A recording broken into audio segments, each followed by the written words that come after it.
Glob, formerly known as Grob Gob Glob Grod, although related to Magic Man, represents an entirely different archetype, the archetype of the self. For those unfamiliar with the term, an archetype is a recurrent symbol or motif in different forms of literature, art, mythology, and religion. In the lens of psychoanalysis, archetypes are known to also show up in dreams and are parts that make up the whole of our entire psyche.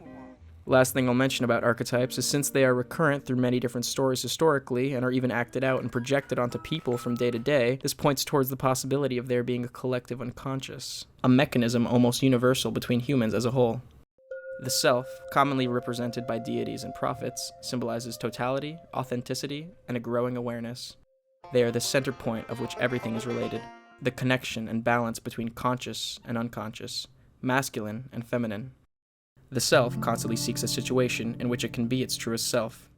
It's pretty obvious as to why Glob is a prime example of this archetype, as he is a deity and a graceful one. But we have to stop and appreciate the sheer design of this character because it's spot on. Starting out with his or its 4 heads, the self is characterized by fourfoldness, having 4 divisions. The most important symbols in religion representing wholeness are that of the mandala and the cross, commonly having 4 ends connected by a center. The writers were also very detailed with this, having one of the heads voiced by a woman. As I've said before, one of the 4 points belongs to the feminine. The helmet that unites their heads also points to the self. In many dreams, the nuclear center also appears as a crystal. The mathematically precise arrangement of a crystal evokes in us the intuitive feeling that even in so-called dead matter, there is a spiritual ordering principle at work. Thus, the crystal often symbolically stands for the union of extreme opposites, of matter and spirit. Lastly, his color, the color of blood. Red could symbolize many things, such as love, passion, energy, but also anger, violence, and sacrifice. These attributes may seem to oppose each other.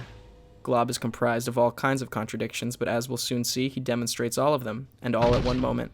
A great paradox that will allow him to be his truest self.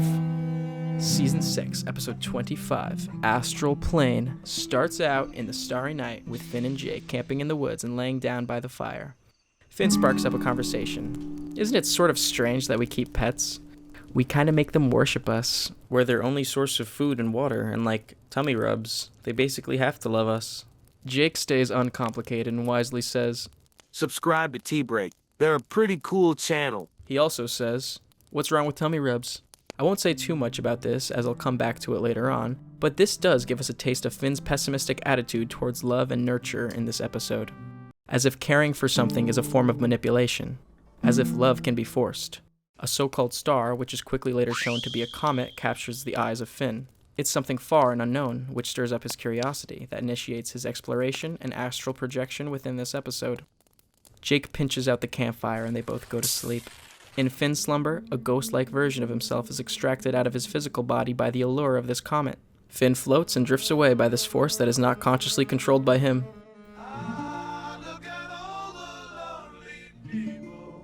The first character that Finn encounters is Mr. Fox, in his so-called homey house. We see him sleeping on the bed. "Bubafina, just pay me back when you can." Finn is interrupted in his observation of him by a surprising hello. In a previous episode, Another 5 Short Grables, a subconscious version of Mr. Fox appears before him and offers an enticing opportunity for treasure to be found. He then vanishes from the sound of someone approaching. This is who Finn sees. Or so we think. Finn, excited, asks, "You could see me?" See you. But if I didn't see you... Wait, what did you originally ask me? He's awkward in his speech and seems to be overthinking. He offers hospitality to Finn with the little he has, but Finn is dragged away and leaves Mr. Fox back to his loneliness. As Finn floats away, we see Mr. Fox does his own stargazing. That guy seemed lonely. Not a lot of foxes up at this hour. Guess you get a lot of work done, though. But does he, though? His house is a mess. Dishes on the floor with some tissues, crumbs on the dresser where he keeps the lotion. Even the clock is broken, as it's quickly proven in the next scene to be an entirely different time. It's clear poor Mr. Fox is depressed. It's even intentionally hinted at in the Another 5 Grables episode. You see that depression? You can't buy that. You gotta earn it. But how did he get like this? Well, for one, Bubafina. Just pay me back when you can.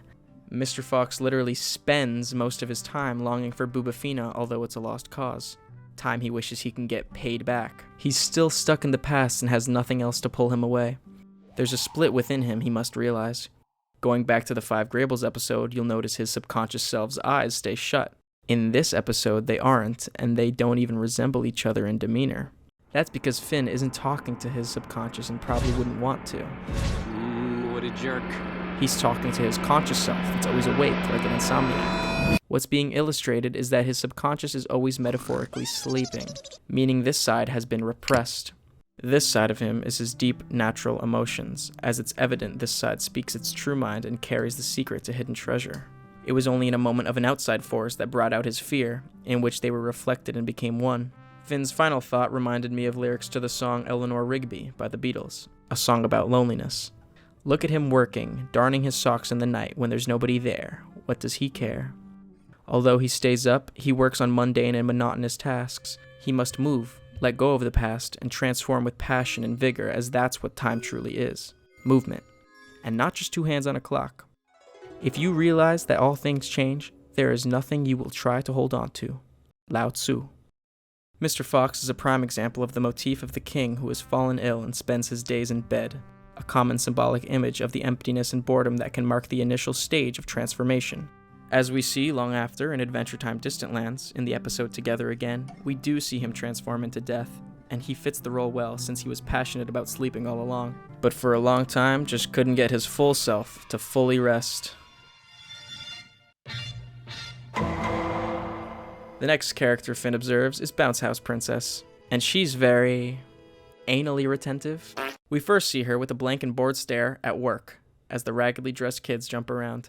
She checks her watch and immediately throws the kids out and goes home. We then learn she lives in a cave, most likely illustrating her own isolation. Inside, it's shown to be cute and pretty nice and orderly, a stark contrast to Mr. Fox's home. She's overly particular, Finn cringing seeing her brush her hair 50 times on each side. A porcupine comes through her doggy door. BHP loses her marbles. She runs to a wall, pushes away all her furniture, and rips away her wallpaper to access her secret panic room. The porcupine creeps up to the panic room door to scratch its back on it, and in doing so, it magically enters the correct code for the door to open. BHP naturally starts sobbing, but tries to regain composure as she speaks to herself demandingly. Are you gonna shut yourself off from other people forever? I mean, he or she could be really nice. Okay, maybe if I just stay very still, it'll just go away. As Finn floats away, we hear a pitiful pop that Finn contemplates. Maybe they sorted it out. They could have had stuff in common. You never know until you speak to the person. In this case, the porcupine can't speak, but Finn brings up a great point. Especially in fear, you should aim to understand. The ancient Chinese philosopher Sun Tzu says, if you know the enemy and know yourself, you need not fear the result of 100 battles. In Mr. Fox's case, he displays depression. In contrast, BHP is expressing anxiety.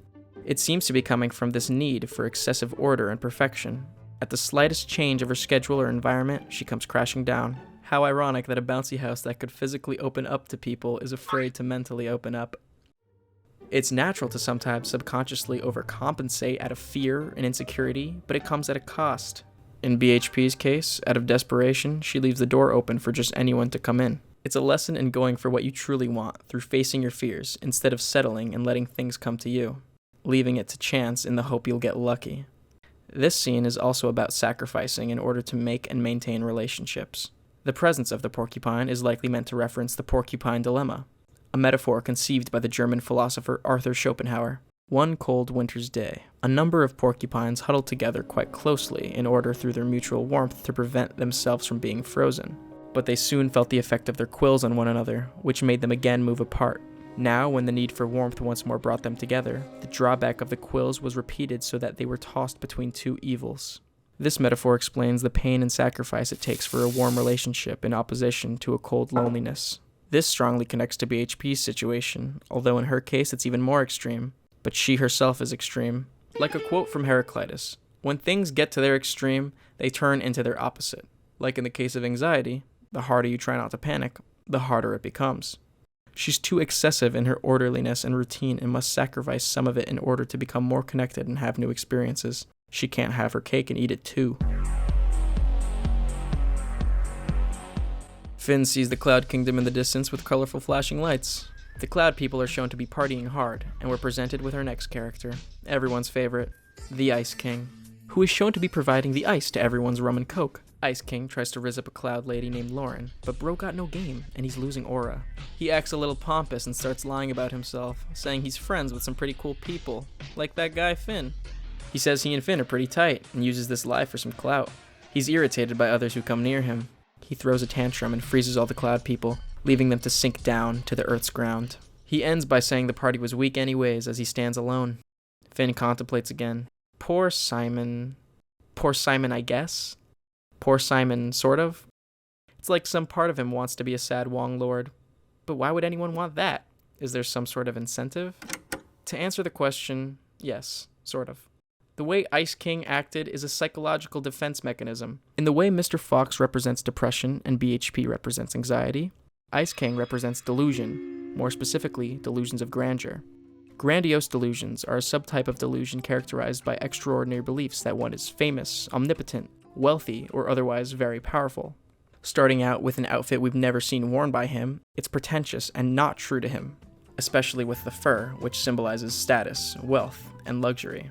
He keeps up with this facade by lying about the cool people he's friends with, feigning his importance. I wondered why all this takes place on a cloud, but it's pretty clear for a couple of reasons. The well-known idiom, to have one's head in the clouds, literally means to be out of touch with reality, delusional. And how poetic is it to say of someone's ego that they sink clouds down to the ground while standing in the sky? It totally goes against the natural order. Clouds often symbolize transcendence and divine presence, and ice often symbolizes rigidity, illustrating his stubborn and unchanging ways while he acts high and mighty. Ice King may think he's on the highest plane, but it's levels to it, you and I know. Sit down. Be humble. Yeah. There's levels he'll never have access to. Ice King is an example of the Tyrant King archetype, characterized by lust and corrupted by an unending desire for power and control. In defense of his fragile ego, he acts destructive and tyrannical. One should not sacrifice the people around him for their own self-image. Life has a funny way of humbling you. In Ice King's situation, he unknowingly humiliates himself. Ignorance is bliss, I guess. God in the sky, please tell me why. We're finally passing the threshold to the higher plane, beyond the clouds. The astral plane. Before, we had seen illness, and now we'll see what I interpret as remedies. Beginning with our next character, Marceline. As Finn floats upwards, we see her in the distance, playing her guitar and singing an original piece. What can I do? Time went by and I'm in love. There's nobody else. It's all of you. So don't care about a thing now. Like a trash bag with the wind out. Like a bird that has a face. Dutch boxing up the palace. Yeah, girl, it's there. Do, do, do, do, do, do.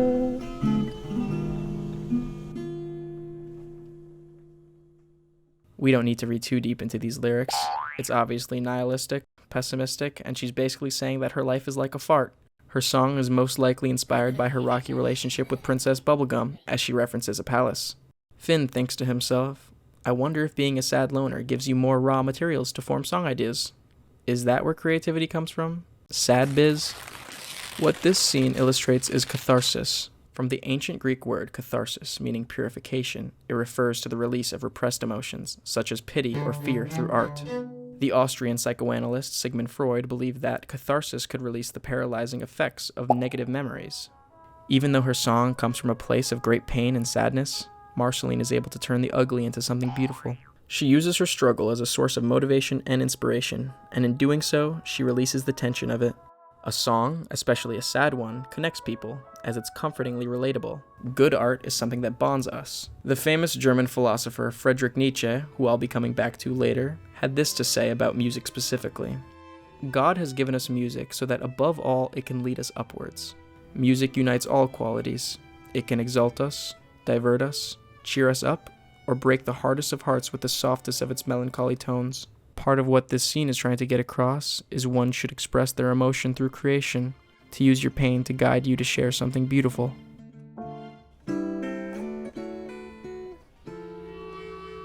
As Finn floats up higher away from the world and into the stars, he speaks. I'm so high up now. I'm so high up there is no high up. It's all just... He's cut off by his awareness of the presence of space Lards. I wonder what he was going to say. He's in amazement. Jake would be flipping out, trying to get that super rare milk.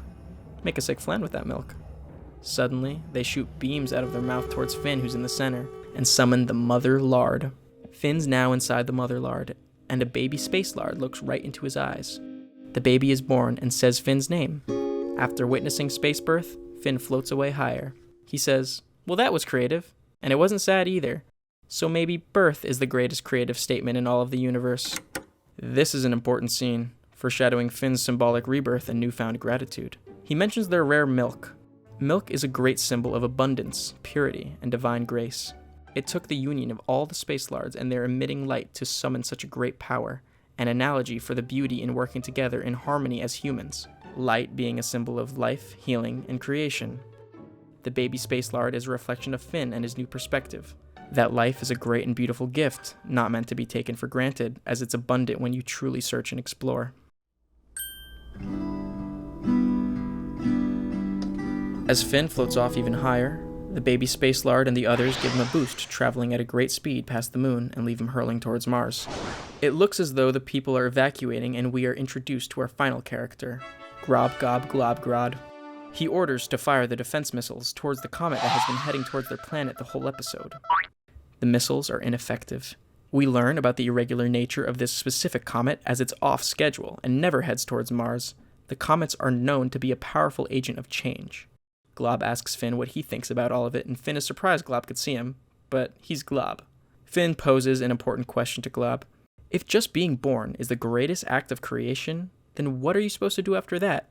Isn't everything that comes next sort of a disappointment? Slowly entropying until we deflate into a pile of mush? In response, Glob wisely says, well, it's not enough to have created something amazing, right? What if I just let my Martian super society go to butt? Finn then ignites Glob into action when he says, but what's it all worth if we're all gonna get blowed up right now?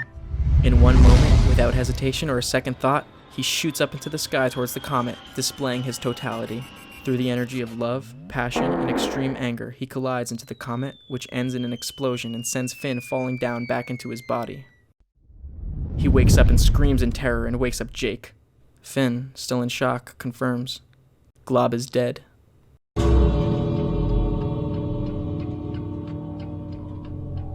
The scene cuts to a ship facing Mars from a distance. Starman confirms to Evacuation Man that the comet has been diverted back to Earth, but there's no sign of Glob. It turns out that this so-called comet had been a spaceship controlled by Finn's dad, Martin, the whole time. The episode ends with Finn suggesting to Jake that they should go help Bounce House Princess. There's a lot to take in with that final sequence, but let's go back to Glob for a moment. As I said towards the beginning of this video, the self seeks a situation in which it can be its truest self. And that's exactly what he does. He shows the importance of willing sacrifice. He also shows us the importance of not giving in to your fear, to look at it in the eyes and march forward without hesitation. So what does the death of Glob mean for Finn? Even though the comet was not a real one, it still comes with a metaphoric agent of change, in the death of Glob itself. Glob is dead is a direct and explicit reference to Nietzsche, as God is dead is probably his most famous quote. The show has also explicitly referenced him before, in Season 2, Episode 15, The Real You. And the great question endures. Who would win in a fight between Nietzsche's Ubermensch and Mandroid? The answer is Werewolf Queen. It's always Werewolf Queen. Nietzsche writes this quote in his book, The Gay Science. The whole excerpt reads, God is dead. God remains dead. And we have killed him. How shall we comfort ourselves, the murderers of all murderers? What was holiest and mightiest of all that the world has yet owned has bled to death under our knives. Who will wipe this blood off us? What water is there for us to clean ourselves? What festivals of atonement? What sacred games shall we have to invent? Is not the greatness of this deed too great for us? Must we ourselves not become gods simply to appear worthy of it? He later says, "Deeds, though done, still require time to be seen and heard. This is still more distant from them than the most distant stars, and yet they have done it themselves." So what does Adventure Time have to say about all this? The excerpt raises many questions. How did he die exactly? With him gone, how should we act? With no sign of him, what can unite us? Let's go one by one. How did he die? By the hands of someone who acts without care. I'll be back for you. Of someone who runs away. Of someone who lies without shame.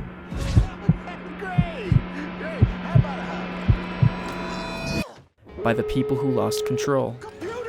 What did we hit? By the loss of all hope. You wouldn't really describe Martin to be very life-affirming, the scoundrel that he is. So what is it we should strive to be? Going back to the excerpt, must we ourselves not become gods simply to appear worthy of it? No. So what's the next best thing to be, if not a god? Well, how about a hero? Someone who is not perfect and has flaws, but grows to know themselves and their responsibilities. Someone who does what is right, just for the sake of it, staying authentic to themselves with or without the existence of Glob. Just after Glob's death, Finn went right back to helping those in need. Tying this back to the start of the episode when he says it's strange that we keep pets, we make them worship us. They have to love us. The use of the word worship points towards a comparison being made regarding the relationship between pets with humans and the relationship between humans with God. But there is a clear asymmetry. Finn describes the relationship between pets and humans to be one in which pets receive endless pleasure. But should humans only love and respect what gives them pleasure? Well, some do, or maybe most do, but that's not the way of the hero. Should it be that we're only grateful in times of happiness? No. Be grateful in your ability to be strong and overcome. That's definitely not a love of life that's forced, but one that's earned. So what can unite us without a sign of Glob? The adventure, because we are all lost together. The adventure in aiming high, in facing fears, in staying authentic, in inspiring, in being grateful and graceful, and in sacrificing to sustain and flourish. With that, order and the metaphoric glob will be restored within us. Everything is a disappointment after birth, only if you never realize you could be born again, and 1,000 times over. It's a great paradox that allows you to be your truest self.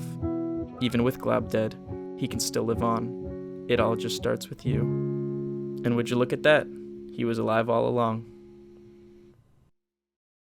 Anyways, thank you so much for watching this video. I hope you enjoyed it as much as we enjoyed making it. Yeah, the support you gave us on our first video was absolutely unreal.